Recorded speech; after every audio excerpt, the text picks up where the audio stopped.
Dominus vobiscum, amigos, and welcome to another episode of the Heavenly Toast podcast.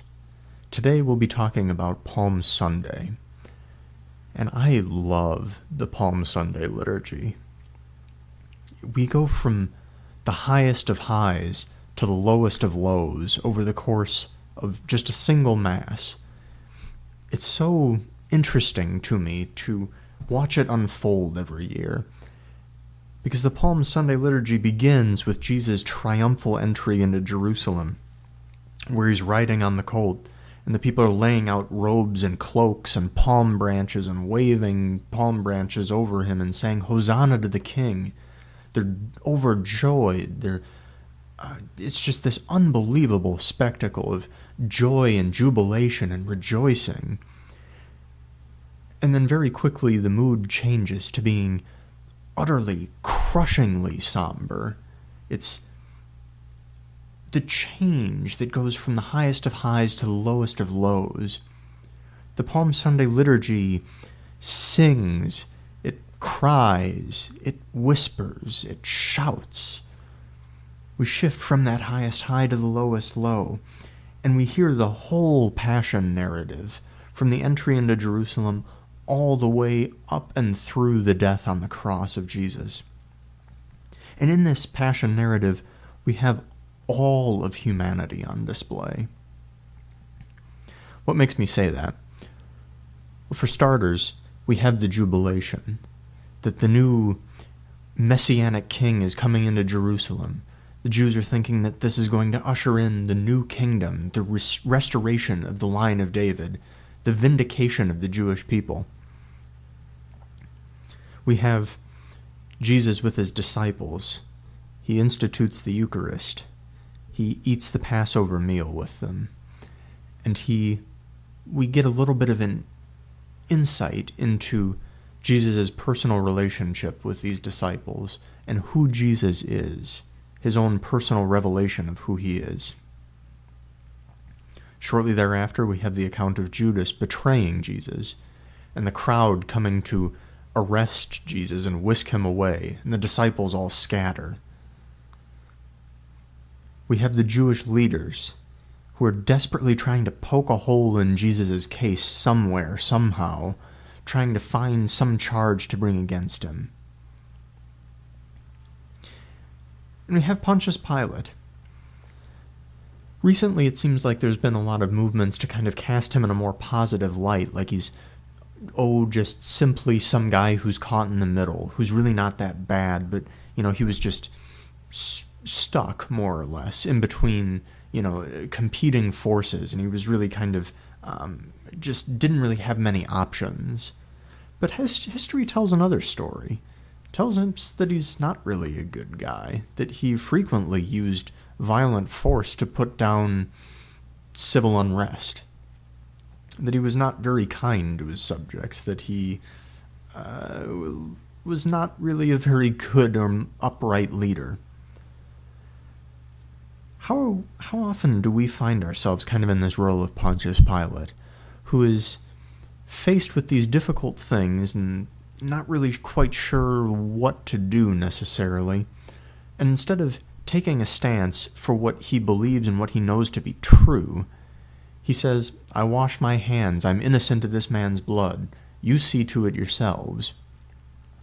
When adversity strikes, instead of really standing up for things, or instead of using the powers, talents, abilities, gifts that we've been granted, we just kind of step aside. How often is that us? Especially in today's world. For me, it's all too common.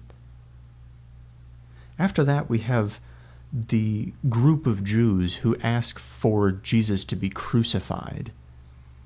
Crucifixion is literally the most excruciating, humiliating way to execute a criminal that's ever been devised by humanity. It's unthinkable in today's world.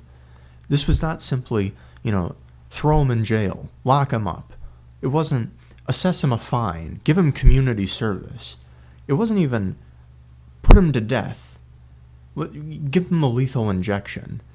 This was a punishment, a sentence that was horrible, like I said, unthinkable by today's standards.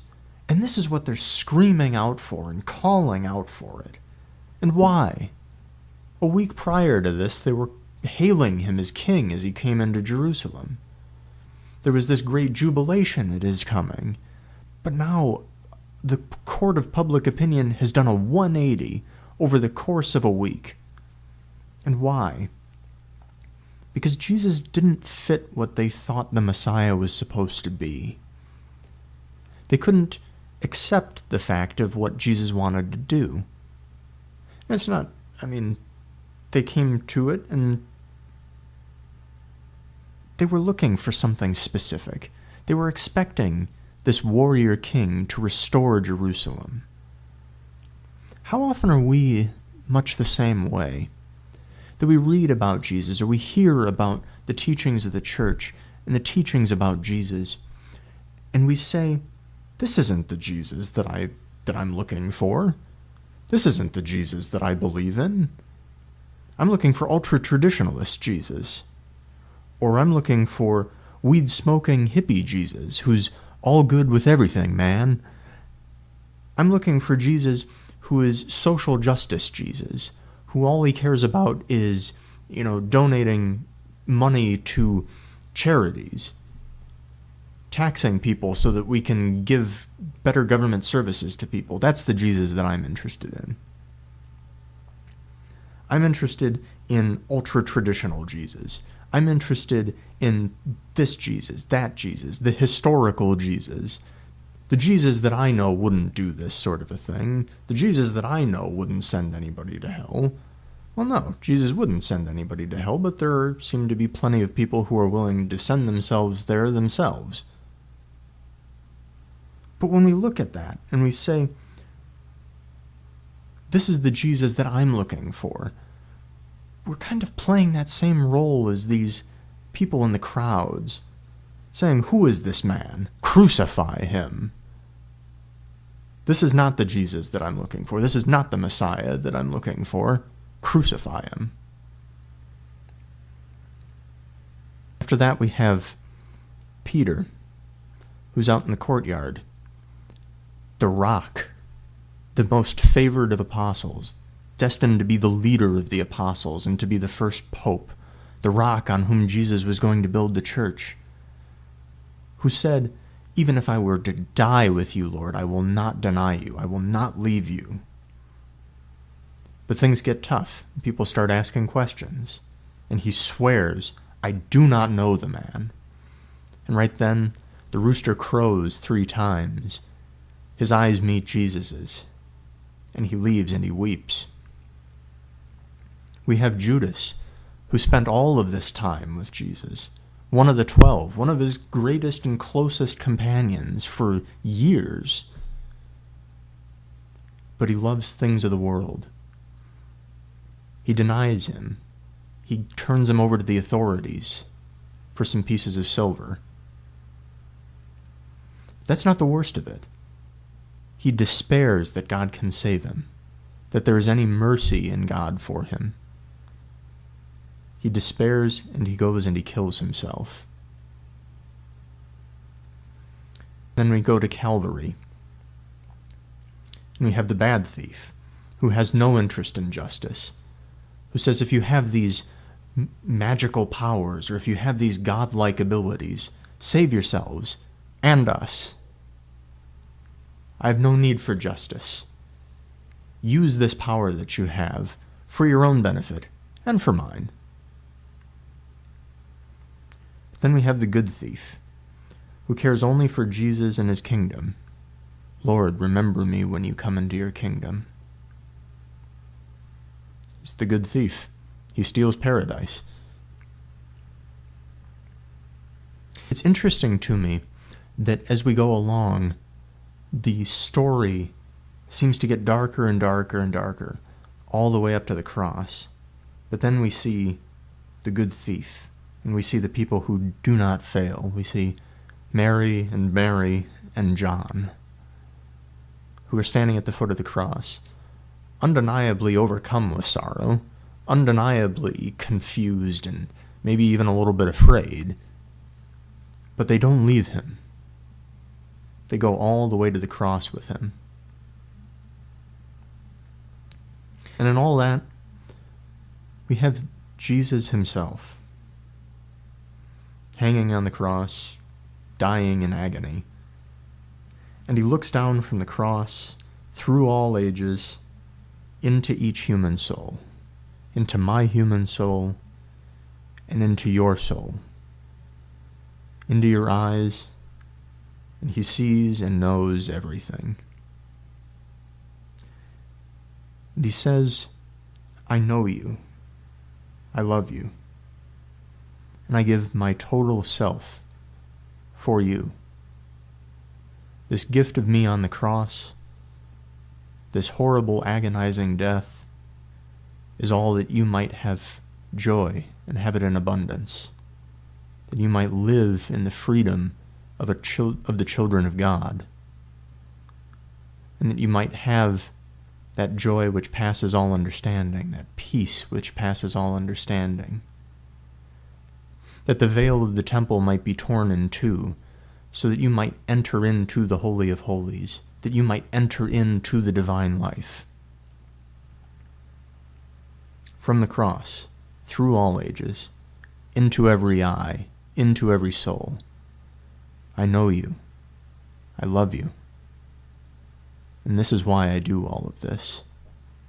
This is why I came into the world, to reconcile every human person to God, that the heavenly and the earthly might meet, and that you might have true divine life.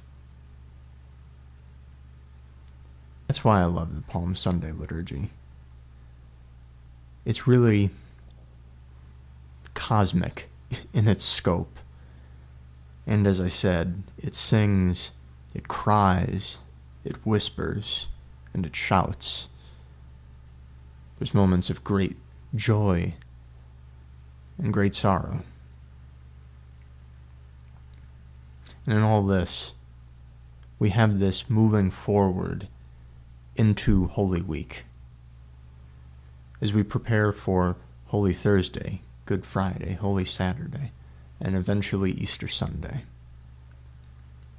This whole Palm Sunday liturgy encapsulates everything, the entire human experience, wherever we are, and reminds us that there is meaning behind all of this, that God desires us, loves us, and that this was all part of his plan of salvation for each one of us, that his body and blood might be offered for us and for many, for the forgiveness of sins. So we take that into this Holy Week, where our penances might become a little bit more intense, and where we reflect a little bit more on this great mystery of God offering himself for each and every one of us. With that, let's make the end of Lent a great one. Stay in the state of grace. God bless, friends.